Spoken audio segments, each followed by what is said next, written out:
ফের উত্তপ্ত স্কুল চত্বর।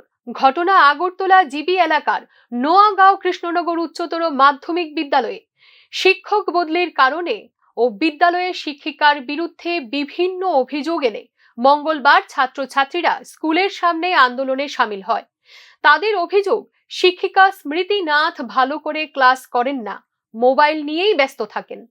আর স্কুলে যিনি ভালো পড়ান সেই স্যারকে অন্যত্র বদলি করা হয়েছে, যা কিছুতেই মানানসই না।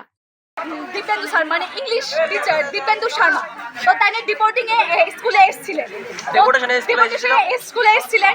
আজকে কালকে উনার লাস্ট ডেট ছিল, আজকের থেকে উনি আসেন নাই।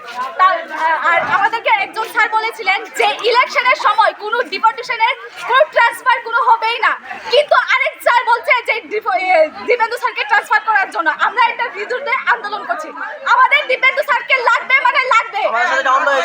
আমাদের সাথে অন্যায় হয়েছে, দীপেন্দু স্যারের সাথে অন্যায় হয়েছে, আমরা সাথে বেমানি, দীপেন্দু স্যারের সাথে বেমানি। ছাত্রছাত্রীদের দাবি, অতি সত্বর এই স্কুলের প্রধান শিক্ষিকা সহ শিক্ষিকা স্মৃতি নাথকে স্কুল থেকে বদলি করতে হবে, নয়তো এই স্কুলের কোনোদিনই উন্নতি হবে না। আর অতি সত্বর বদলি হওয়া শিক্ষকের আদেশ রদ করতে হবে। যদি সংশ্লিষ্ট দপ্তর তা না করে, তাহলে আগামী দিনে এই আন্দোলন আরো বৃহত্তর রূপ নেবে বলে জানায় ক্ষুব্ধ ছাত্রছাত্রীরা। Bureau report, news now.